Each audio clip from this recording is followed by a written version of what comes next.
Hello दोस्तों, नमस्ते, प्रणाम। मैं गुड़िया चौधरी अपने यूट्यूब चैनल पर आप लोग का स्वागत करती हूँ। आप लोग हमारे इस चैनल पर ढेर सारा प्यार दुलार दीजिए, लाइक शेयर सब्सक्राइब करिए और प्यारा प्यारा कमेंट कीजिए। आज मैं आप लोग को मज़ेदार चुटकुला गारी गीत सुनाने चल रही हूँ, जिसमें हमारे समधी और दूल्हा का गीत है। आप लोग सुनिए और हमारा वीडियो फुल वॉच करके देखिए और हमारा फुल सपोर्ट कीजिए।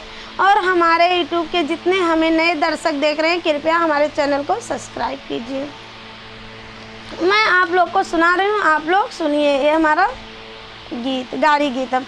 कहवा से दुल्हा आए बराती लाए, चोरवा पापा से हमरे मांग करे, भैंसी के पड़वा पापा से हमरे मांग करे। कहवा से दुल्हे आए बराती लाए, चोरवा पापा से हमरे मांग करे, भैंसी के पड़वा पापा से हमरे मांग करे।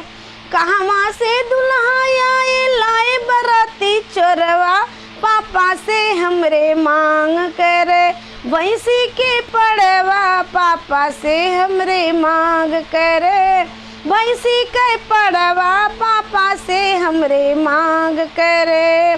गाड़ी देले घोड़ा देले और हीरो हंडा, गाड़ी देले घोड़ा देले और हीरो हंडा, चाचा से हमरे मांग करे, गैया के सड़वा पापा से हमरे मांग करे, चाचा से हमरे मांग करे, गैया के सड़वा चाचा से हमरे मांग करे, चाचा से हमरे मांग करे, गैया के सड़वा चाचा से हमरे मांग करे। सिकड़ी देली अंगूठी देली अपने माड़ुआ, भैया से हमरे मांग करे, कुकुरी के पिलवा भैया से हमरे मांग करे। अंगूठी देली सिकड़ी देली, अंगूठी देली सिकड़ी देली अपने माड़ुआ, भैया से हमरे मांग करे, कुकुरी के पिलवा भैया से हमरे मांग करे। कहवा से दुल्हे आए लाए बराती, चोरवा पापा से हमरे मांग करे, भैंसी के पड़वा पापा से हमरे मांग करे, भैंसी के पड़वा पापा से हमरे मांग करे। कहवा से समधी आए बराती लाए, चोरवा पापा से हमरे मांग करे, भैंसी के पड़वा पापा से हमरे मांग करे, भैंसी के पड़वा पापा से हमरे मांग करे।